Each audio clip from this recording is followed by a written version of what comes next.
Eusebio, el historiador de la iglesia, decía que cuando Pedro escuchaba a un gallo cantar, inmediatamente se tiraba a tierra a llorar y pedir perdón.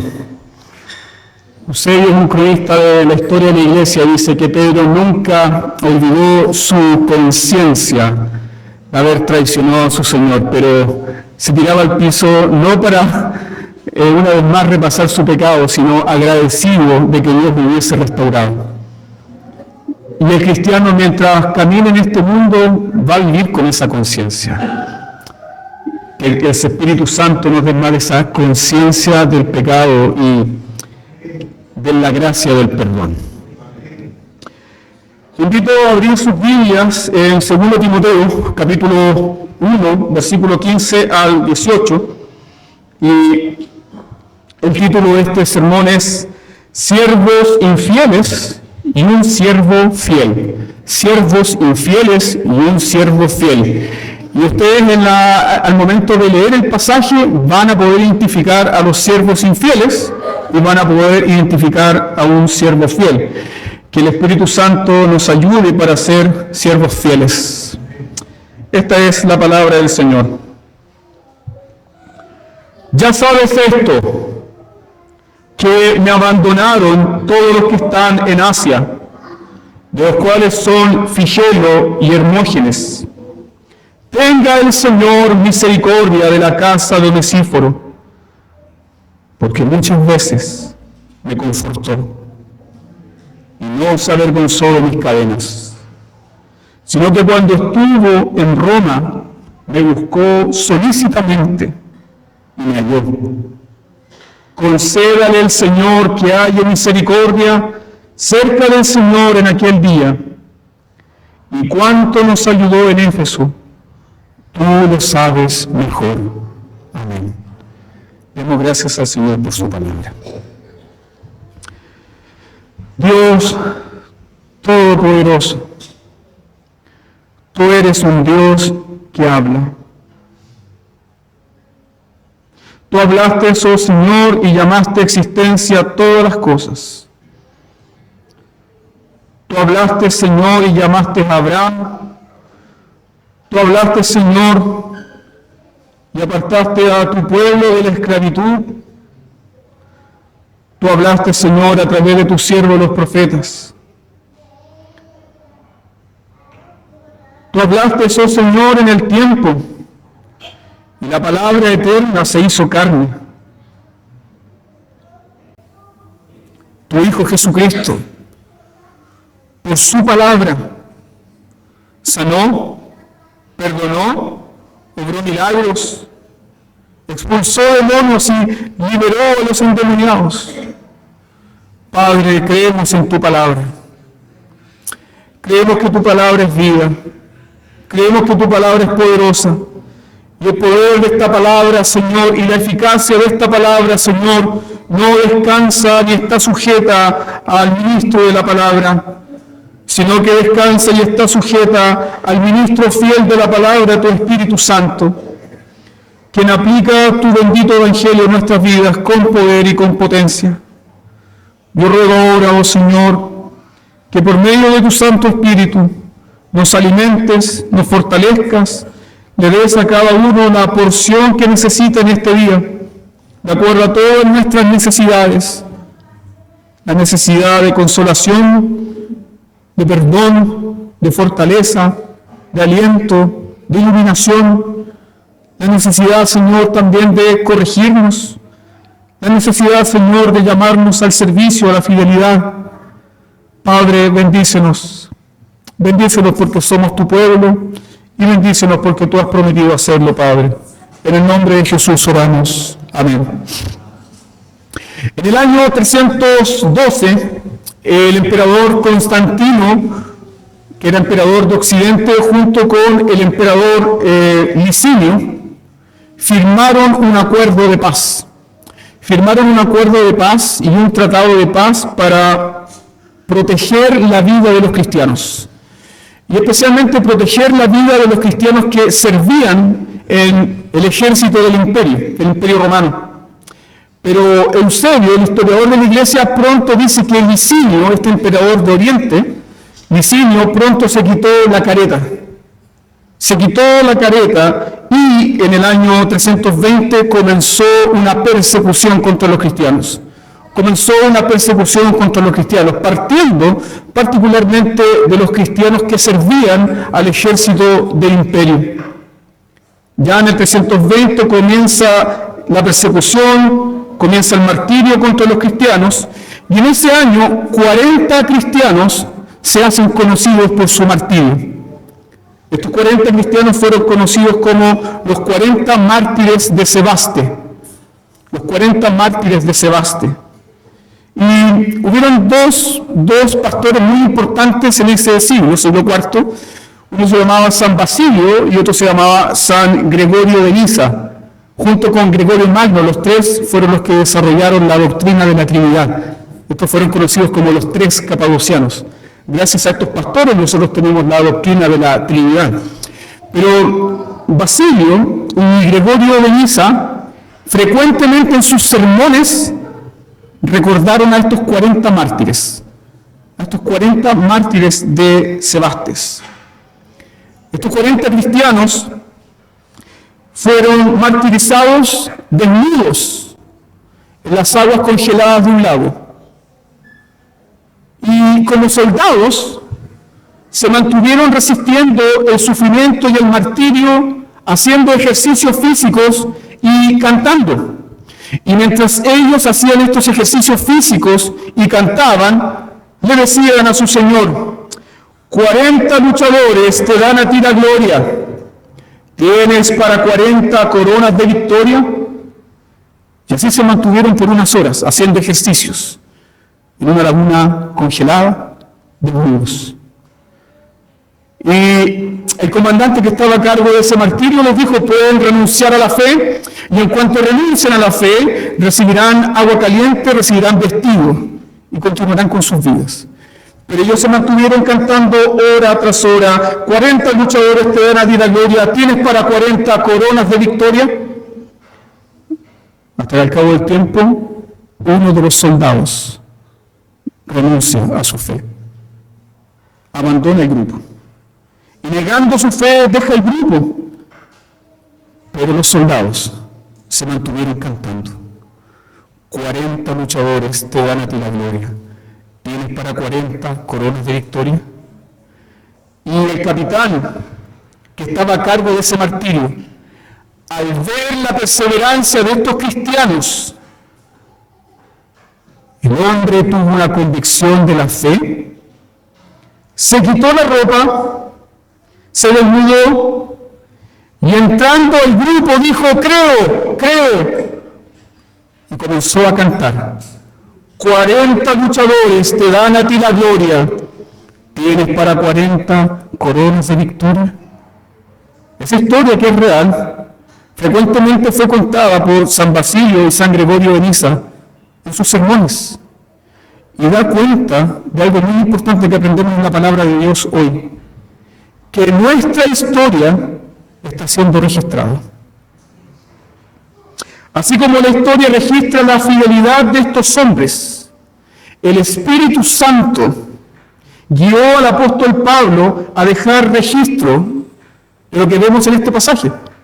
Un registro de siervos fieles y un registro de siervos infieles. Entonces, la gran enseñanza que tenemos en este pasaje, ¿cuál es? Dios guarda tu historia. Dios está registrando tu historia. Dios está registrando todo lo que hacemos en su reino, sea bueno o sea malo, pero Él lo está registrando. Dios tiene memoria, hermanos. Dios tiene memoria. Dios está registrando lo que hacemos con nuestros dones.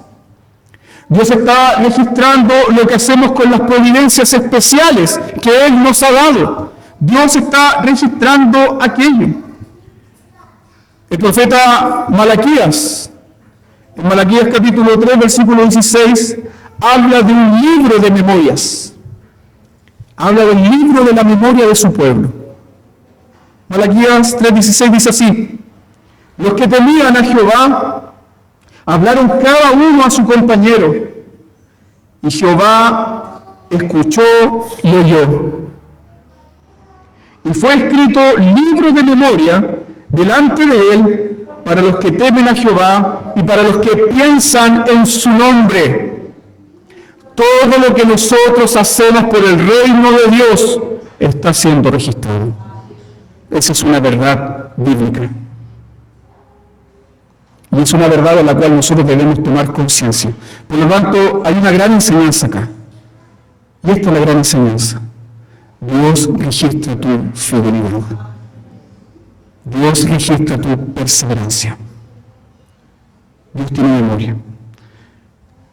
¿Por qué? Porque las Escrituras, hermanos, no ocultan. Las Escrituras no ocultan la infidelidad o la fidelidad de los siervos de Dios.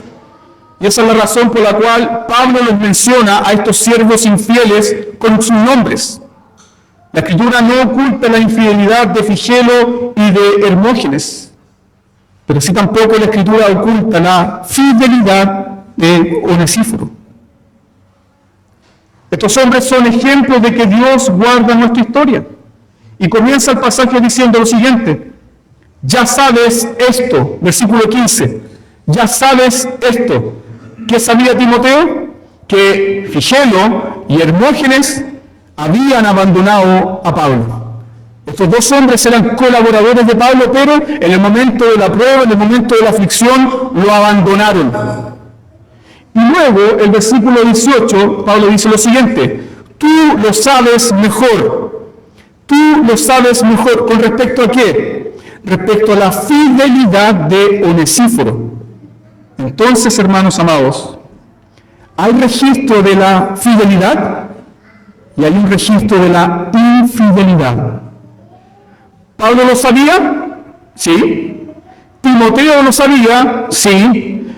¿Dios lo sabía? Sí. Y ahora nosotros, la iglesia, lo sabemos. Sabemos que Dios guarda nuestra historia, tal cual como dice Eclesiastés, capítulo 12, versículo 14. Dios traerá a obra a juicio, juntamente con toda cosa encubierta, sea buena o sea mala, pero nada quedará oculto. Si has servido a Dios con fidelidad, si has servido al pueblo de Dios con fidelidad, eso no quedará en el olvido, no quedará oculto.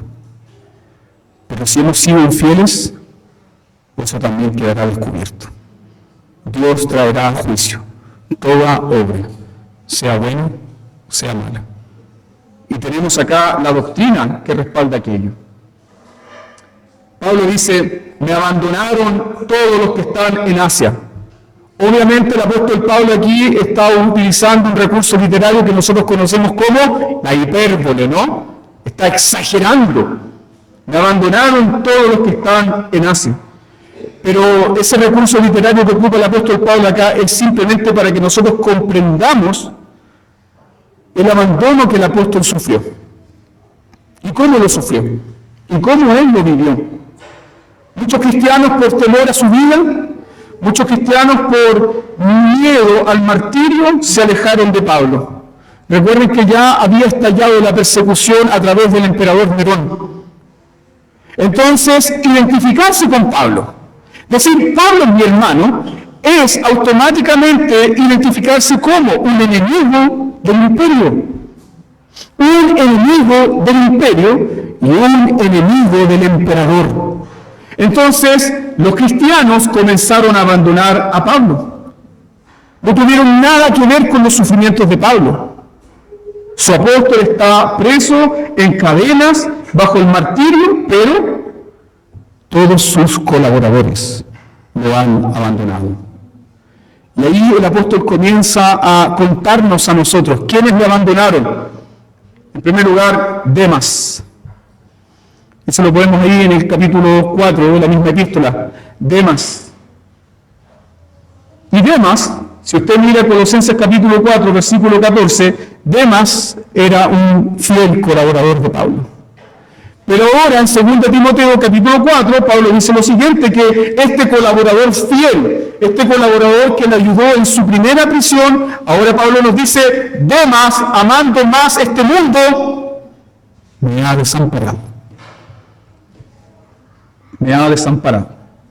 Luego, Alejandro el Calderero, que no solamente abandonó a Pablo, sino que también se transformó en un enemigo de Pablo. En un enemigo de Pablo, que atormentó al apóstol con sufrimientos. Sus antiguos colaboradores, hombres y mujeres que Pablo había formado, ya no están con él. Entonces entendemos la hipérbole, ¿no? Todos me han abandonado, todos me abandonaron. Se entiende entonces la forma en que Pablo transmite este dolor, se entiende entonces la forma en que Pablo comunica la experiencia de su abandono. Y entre estos todos que han abandonado al apóstol destacan estos dos hombres, estos dos desertores, Figelo y Hermógenes. Me gustaría que meditáramos en la razón del abandono de estos hombres. ¿Por qué abandonaron a Pablo? Figelo y Hermógenes abandonaron a Pablo cuando abandonaron el Evangelio. Pensemos en eso. Estos hombres abandonaron a Pablo cuando abandonaron el Evangelio esencialmente. Porque el Evangelio implica sufrir, implica perseverar, y algo que nos enseñó nuestro Señor Jesucristo. Si alguno quiere ser mi discípulo, ¿qué debe hacer? Si alguno quiere ser cristiano, ¿qué debe hacer? Tome su cruz, niéguese a sí mismo y sígame. Porque aquel que quiera guardar su vida para sí, la perderá. Pero aquel que pierda su vida por causa de mí, este la hallará. Lucas capítulo 9, ¿cierto? Verso 23 al 26. Entonces, ¿cuándo comenzó el abandono de estos hombres a Pablo? Cuando abandonaron el Evangelio. Cuando abandonaron el Evangelio. Cuando estos hombres no quisieron ser identificados con el mensaje de un Salvador crucificado. Recuerde, es el primer siglo y los cristianos se identificaban con el mensaje de un hombre que había anunciado ser el Mesías, pero que fue colgado desnudo en un madero. Y el mundo se avergonzaba de ese mensaje. Y el mundo decía que ese mensaje era una locura, una insensatez, una vergüenza, una infamia. Pero nosotros entendemos por revelación del Espíritu Santo y por la palabra de Dios que la vergüenza que está mostrada en la cruz del Calvario no era la vergüenza del Hijo de Dios, sino que era tu vergüenza, era mi vergüenza, era la vergüenza de los pecadores. Y el cristiano que había nacido de nuevo se identificaba con Jesús, con su cruz, con su muerte y con su resurrección. Pero ¿qué ocurrió con estos hombres? Comenzaron a pensar en términos mundanos. Si el Evangelio es un mensaje de bendición y salvación, ¿por qué Pablo está preso? Entonces Pablo no está predicando el correcto Evangelio. Por lo tanto, no me identifico con Pablo. ¿Qué hicieron Figelo y Hermógenes? En lugar de seguir el camino del crucificado, siguieron su propio camino. Porque seguir el camino del crucificado implica perder la vida. Seguir el camino del crucificado, seguir el camino del Cristo crucificado implica perder la vida. Implica perder la oportunidad de convertirse en una mejor versión de ti mismo. ¿Le suena el mensaje? Sé tú una mejor versión de ti mismo. Llega al siguiente nivel. La cruz desecha eso. Y nos muestra la única justicia que importa al ser humano. Es la justicia que Dios te da a través de Jesús. Pero estos hombres comenzaron a extraviarse del Evangelio. Estos hombres se extraviaron del Evangelio y no quisieron perder la oportunidad de hacerse un nombre en la tierra. Pero ¿qué nos enseña el Evangelio?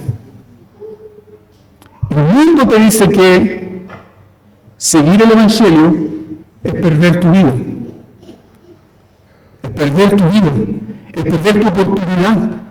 Es perder la oportunidad de tener un nombre, de ser alguien. Eso es lo que el mundo enseña con respecto al Evangelio.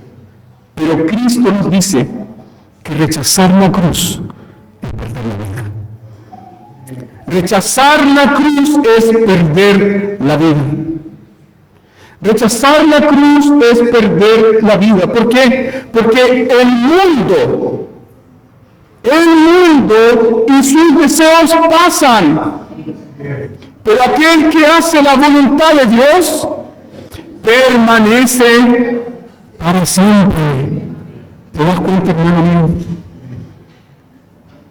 Si haces la voluntad de Dios, permanecerás para siempre.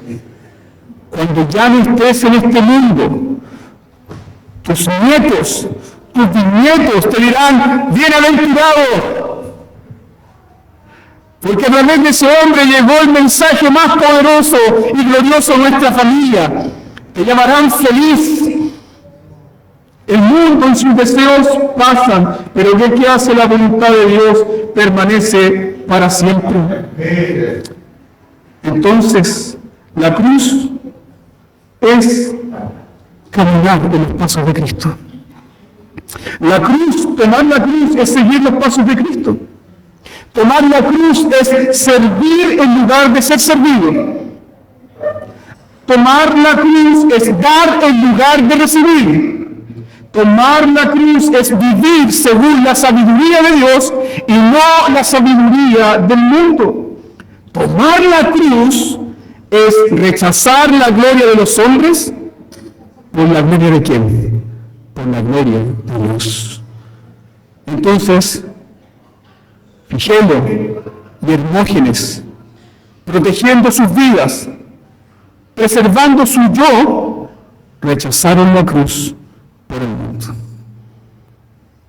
Comprendemos lo siguiente entonces, que si realmente como iglesia queremos servir en el reino de Dios, ¿qué debemos hacer? Debemos tomar la cruz. Y lo que eso implica. Y de eso habla este texto. Personas que dejan la cruz, personas que toman la cruz. La cruz es la clave entonces para entender el servicio de la iglesia. ¿Por qué? Porque sin cruz no hay siervos. Todos nosotros somos siervos. Y somos siervos porque hemos tomado la cruz. Sin cruz no hay siervos. Pero sin siervos, ¿qué no hay? Sin siervos no hay extensión del reino de Dios. Sin siervos no hay nuevos redimidos.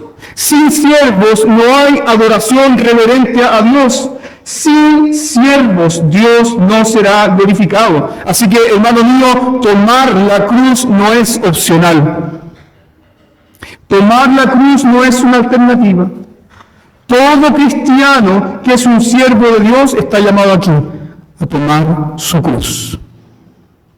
A tomar su cruz. Y no solamente tomar la cruz. Morir. Morir a yo. Morir a tus pretensiones. Morir a tener tu mejor versión de ti mismo en este mundo. Y vivir para Cristo. Todos nosotros, todos ustedes aquí presentes, piensen esto en esta mañana.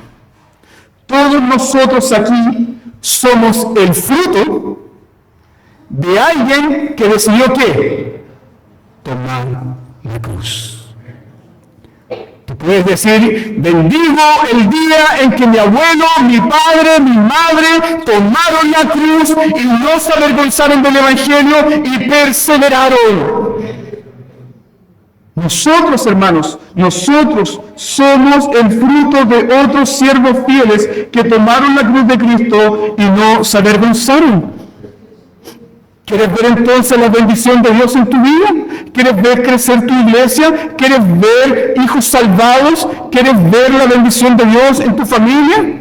Toma tu cruz y muere.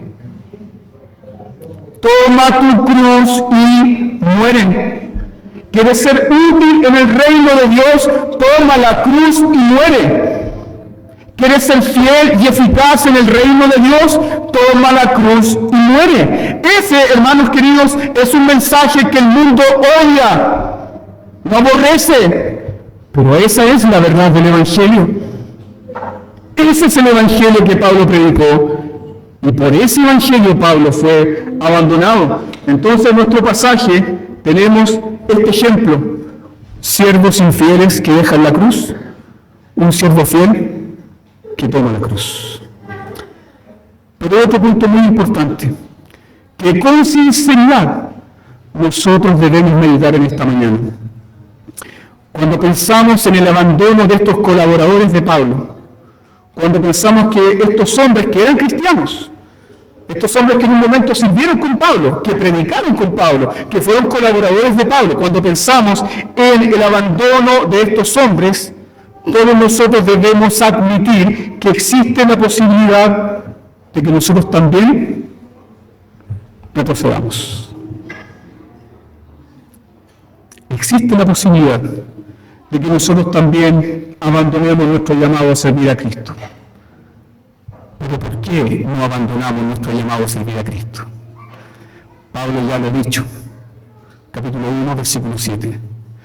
No se nos ha dado espíritu de cobardía, sino de amor, de poder y de dominio propio. Si no fuese por el bendito Espíritu Santo que preserva, que restaura, que afirma el corazón del Hijo de Dios, el Hijo de Dios retrocedería 1 y 1000 veces, abandonaría a su Señor para siempre.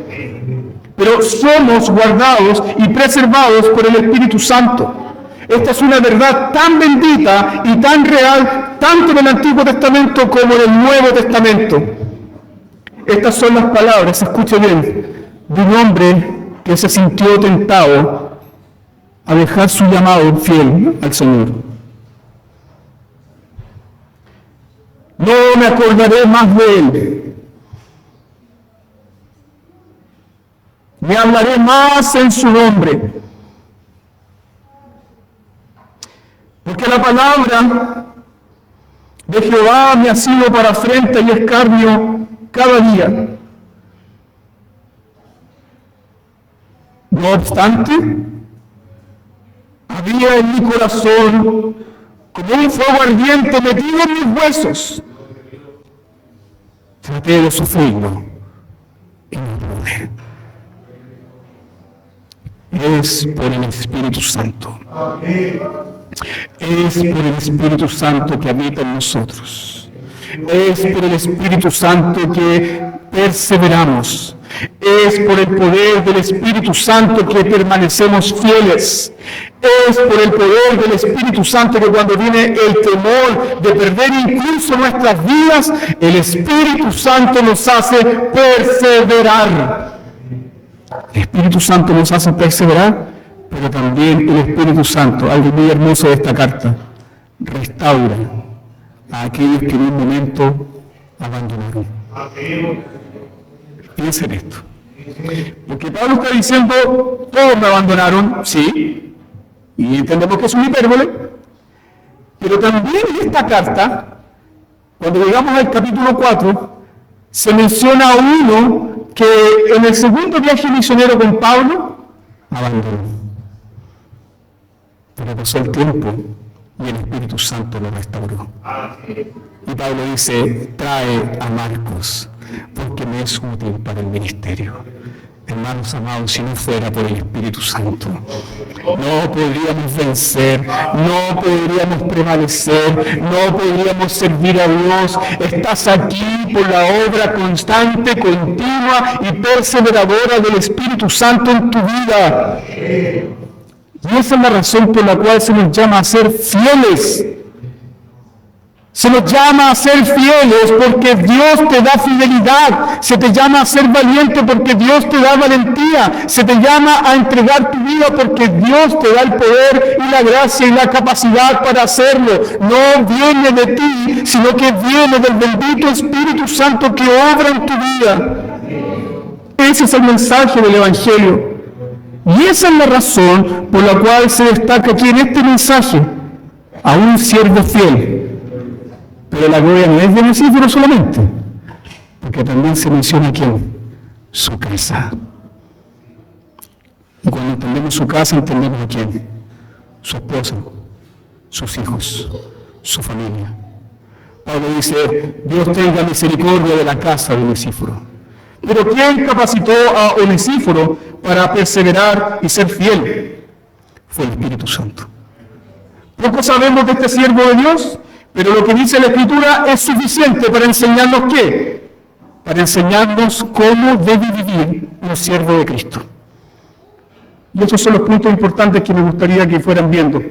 Número 1, los siervos de Cristo aman el ministerio de la palabra de Dios.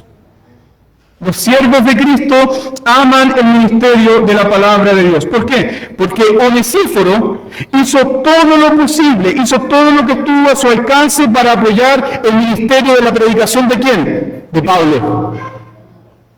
Onesíforo consoló y confortó a Pablo en su prisión. Onesíforo visitó, consoló y confortó a Pablo en su prisión. Pero hay algo más. Onesíforo bendijo a Pablo con el don espiritual de la amistad sincera. Onesíforo no le mandó un mail y le dijo a Pablo, Pablo, si tienes alguna necesidad, respóndeme. No, ¿qué hizo Onesíforo? Supo que el apóstol estaba sufriendo, supo que el apóstol estaba en cadenas, supo que eran los últimos días del apóstol, ¿y qué hizo Onesíforo? Viajó para verlo. Viajó para consolarlo. Viajó para sustentarlo, lo bendijo con su amistad. Este hombre fue una bendición para el alma del apóstol, porque Pablo dice, me confortó. Pablo dice, la visita de Onesíforo fue como un refrigerio para mi alma. Como un refrigerio para mi alma. Cuando todos nosotros estaban abandonando al apóstol, Onesíforo volvió una y otra vez para confortar el corazón de Pablo. La palabra de Dios entonces nos llama la atención esta mañana con la siguiente pregunta. ¿Ese es tu testimonio como siervo de Cristo? ¿Ese es tu testimonio como siervo de Cristo? ¿Amas el ministerio de la palabra de Dios? ¿Amas la palabra de Dios? ¿Estás comprometido a hacer todo lo posible para mantener la palabra de Dios, para que la palabra de Dios corra y sea glorificada? ¿Estás comprometiendo tu vida con el ministerio de la predicación de la palabra de Dios? ¿Estás comprometiéndote con la iglesia para que la predicación del Evangelio corra? Ese es el testimonio de los siervos de Cristo. Otra pregunta. ¿Te gozas en que la palabra corra y sea glorificada a través de sus siervos? ¿Es tu gozo? ¿Es tu gozo que la palabra de Dios corra y sea glorificada a través de los ministros del Evangelio? ¿Es tu gozo? ¿Es tu delicia? ¿Te alegras? ¿Te gozas en aquello? Si somos siervos de Cristo, sí. Porque, hermanos, no estamos comprometidos con una persona. No estamos comprometidos con la fama de una persona. No estamos comprometidos con un personaje, estamos comprometidos con el Evangelio del Reino, estamos comprometidos con Jesús, con su palabra. Eso es lo que comprendió Onesíforo. Amaba a Pablo, sí, lo amaba, pero también Onesíforo estaba comprometido con la extensión del Evangelio de Jesucristo. Y este hombre dijo, en cuanto de mí dependa, voy a apoyar a Pablo. ¿Para qué? Para que la palabra de Dios corra y sea glorificada. Gracias a Onesíforo tenemos segunda Timoteo. Gloria a Dios por este hombre. Entonces, estás comprometido con el reino de Dios y estás comprometido con el éxito de la predicación del Evangelio. Charles Spurgeon decía lo siguiente, que cuando el gran telón de la eternidad se abra, él decía, ustedes van a mirar que el éxito que tuvimos como iglesia y el éxito en la predicación se debió a personajes desconocidos que se mantuvieron orando para que la palabra de Dios corriera y fuera glorificada. Tú y yo estamos comprometidos con el Evangelio. Segunda característica que podemos ver en Onesíforo: los siervos de Cristo asumen el costo y sirven. Es decir, toman la cruz. Y tomar la cruz es asumir ¿qué cosa? Que va a costar, que hay un precio que pagar. Los siervos de Cristo asumen el costo del servicio. Así como Onesíforo, que se involucra no importando su vida. Pablo dice, cuando estuvo en Roma me buscó solícitamente y me encontró. Es decir, este hombre llegó a Roma y empezó a preguntar casa por casa de cristianos. Cuando los cristianos no querían identificarse con Pablo, empezó a buscar a Pablo por cada sucio calabozo de cada prisión romana hasta que lo encontró. Ahora pregúntate eso, ¿hacer ese ejercicio de búsqueda de Pablo traía algún costo? ¿Involucraba algún peligro? Sí, porque los cristianos estaban siendo quemados vivos. Recuerde usted que Nerón tomaba a los cristianos y los usaba como antorchas en sus jardines. Tenía un costo altísimo, porque solamente por confesar la fe en Jesús eras decapitado. Tenía un costo altísimo, porque solamente confesar que Cristo es el Señor y que César no es el Señor, partirías a un coliseo para ser devorado por fieras. Los siervos de Cristo asumen el costo. Entonces, hermano, el Evangelio no tiene nada de romanticismo barato. El Evangelio está cubierto de lágrimas y sangre de siervos gloriosos que sirven al Señor con fidelidad. Y esto es lo que sucedió con Onesíforo. No solamente puso en riesgo su vida, sino que también toda su familia asumió el costo. Cuando este hombre le dijo a su esposa, amor, voy a visitar a Pablo.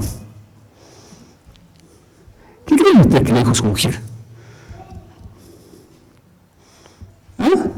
¿Qué dirían las hermanas? Vaya, mijito, que Dios lo ayude, que Dios le sirva, que esté muy bien, mi amor, que el Señor te bendiga. Pero ya que la Escritura nos dice, Dios tenga misericordia de Onesíforo y de quién? Su casa. Por lo tanto, entendemos que toda la casa estaba comprometida con ¿qué? Con el Evangelio. Toda la casa estaba comprometida con el Evangelio. Y cuando este hombre asumió el costo de visitar a Pablo, lo buscó con perseverancia, cuando otros lo estaban negando. Preguntó por Pablo cuando este mismo hombre podía ser acusado de un criminal, de un sedicioso o de un revoltoso contra el imperio y contra el emperador. Pero la Escritura nos dice que los siervos de Cristo asumen el costo. Onesíforo y su casa asumieron el costo de servir a Cristo. Otra característica, los siervos de Cristo viven para servir a otros, es decir, no se sirven a sí mismos. ¿Quién dijo, no he venido para ser servido, sino para servir? Cristo Jesús. Por lo tanto, los siervos de Cristo, ¿a quién se parecen? Se parecen a Cristo. Onesíforo no se sirvió a sí mismo. Onesíforo invirtió su vida para servir a otros. Y Pablo dice lo siguiente, ¿cuánto nos ayudó? La palabra griega ahí utilizada es ¿cuánto nos sirvió? Versículo 18, ¿cuánto nos sirvió? Tú lo sabes mejor, ¿cuánto nos sirvió? Entonces, el estilo de vida de Onesíforo, ¿cuál era? Servir. Ese era su estilo de vida, servir. ¿Se puede ser cristiano sin servir? No, hermano. No existe cristianismo virtual. No existe cristianismo sin cruz. No existe cristianismo sin servicio. No existe cristianismo sin servir a Dios y sin servir a otros. Es imposible, hermanos, porque un cristiano es morada del Espíritu Santo. Y es el Espíritu Santo quien nos recuerda a Cristo. Por lo tanto, Cristo será visto en ese cristiano, en su servicio con fidelidad, en su servicio y en su donación hacia otras personas, en amor, en fidelidad. Eso fue lo que sucedió con Onesíforo. Los siervos de Cristo también, mira el versículo 18, son útiles en todo lugar. Como dice un antiguo dicho chileno popular, caen parados en todos lados. ¿Por qué?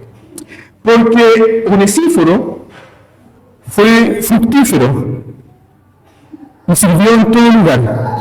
Pablo en el versículo 18 dice que sirvió en Éfeso, pero ahora ¿dónde está sirviendo Onesíforo? En Roma. Es decir, donde va un siervo de Cristo, ese siervo sirve. Onesíforo no fue de turista a Roma, fue a servir al Señor. ¿Y fue a servir al Señor sirviendo a quién? Sirviendo a Pablo. Finalmente llegamos a la recompensa de todo siervo. ¿Cuál es la recompensa que tendrá todo siervo de Cristo? Considera conmigo el versículo 16. Tenga el Señor misericordia de la casa de Onesíforo, porque muchas veces me confortó y no se avergonzó de mis cadenas. Y ahora el versículo 18. Concédale el Señor que haya misericordia acerca del Señor en aquel día. Y cuánto nos ayudó en Éfeso, tú lo sabes mejor. ¿Qué le espera a los siervos de Cristo? ¿Qué recibirán los siervos de Cristo? Ya lo vamos a responder. Pero algunos creen que el deseo del apóstol Pablo indicaba que Onesíforo ya estaba muerto. Muchos comentaristas bíblicos dicen que tal vez cuando Pablo escribe esta carta, Onesíforo ya estaba muerto. Y existe la posibilidad de que así sea. ¿Por qué? Porque estaba en pleno auge la persecución romana. Es posible que este hombre esté muerto, pero no hay evidencia de aquello. La evidencia no es concluyente. Así que si Onesíforo estuviese vivo, es tan posible como que también estuviese muerto. ¿Sí? Pero, ¿qué es lo concluyente del texto? Lo concluyente del texto no es que Pablo está orando por los muertos. Pablo no está orando por un muerto. Fíjense en eso. Pablo no está orando por los muertos como enseña la Iglesia Católica Romana. Pablo no está orando por un muerto. Lo que vemos en nuestro pasaje es el deseo de Pablo, que expresa la promesa que Jesús ha hecho a todo siervo fiel. ¿Cuál es la promesa que Jesús ha hecho a todo siervo fiel? Mateo 5:7. Bienaventurados los misericordiosos. ¿Por qué? Porque ellos alcanzarán misericordia. Entonces Pablo está recordando esa promesa de Jesús y eleva ese deseo de ¿qué? De que Onesíforo reciba esa promesa. Bienaventurados los misericordiosos, porque ellos alcanzarán misericordia. Entonces finalizamos con este punto importante. Todo siervo fiel de Cristo alcanzará misericordia en aquel día. ¿Y cómo se revelará aquel día? Vamos por un momento a Mateo 25, 34 al 40. Ve con tu Biblia ahí, por favor. Mateo 25, 34 al 40.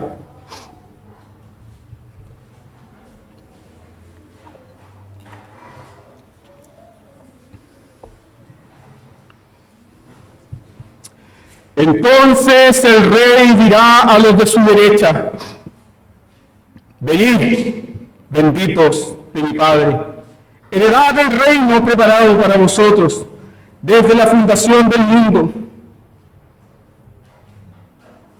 Porque tuve hambre y me diste de comer, tuve sed y me diste de beber, fui forastero y me recogisteis, estuve desnudo y me cubristeis, enfermo y me visitasteis, en la cárcel y vinisteis a mí. Entonces los justos me responderán diciendo: Señor, ¿cuándo te vimos hambriento y te sustentamos, ¿O sediento y te dimos de beber? ¿Y cuando te vimos forastero y te recogimos? ¿O desnudo y te cubrimos? ¿O cuando te vimos enfermo o en cárcel y vinimos a ti? Y respondiendo el rey les dirá: de cierto os digo, que en cuanto le hiciste a uno de estos mis hermanos más pequeños, a mí lo hiciste. Los siervos que sirven fieles a Cristo serán recompensados por Cristo. Y en eso está pensando Pablo cuando medita en la vida de Onesíforo. Vemos entonces esta misericordia que será recompensada en la vida de Onesíforo. ¿Cuál es la misericordia que está recompensada y que será recompensada? La misericordia y el servicio que se extiende a quién principalmente, al pueblo de Dios. Por cuanto lo hiciste a uno de estos mis hermanos más pequeños, a mí lo hiciste. ¿Cristo con quién se identifica plenamente? ¿Cristo con quién se identifica plenamente? Hermanos, este texto no tiene nada que ver, nada, absolutamente nada que ver con la filosofía que sustenta los hogares de beneficencia. Este texto tiene que ver, la promesa que consulta, principalmente con el servicio que el pueblo de Dios le da al pueblo de Dios, porque Cristo se identifica con su pueblo. Por cuanto a uno de estos mis hermanos lo hiciste, a mí lo hiciste. Entonces, ¿qué estaba haciendo Onesíforo al ministrar a Pablo? ¿Qué hizo Onesíforo a ir a confortar a Pablo a esa prisión romana? ¿Qué estaba haciendo Onesíforo? ¿A quién estaba sirviendo? ¿A quién estaba consolando? ¿A quién estaba confortando? ¿A quién fue a ver ahí? Fue a servir a Cristo Jesús. Y un día, tal vez nosotros vamos a ser testigos de aquello.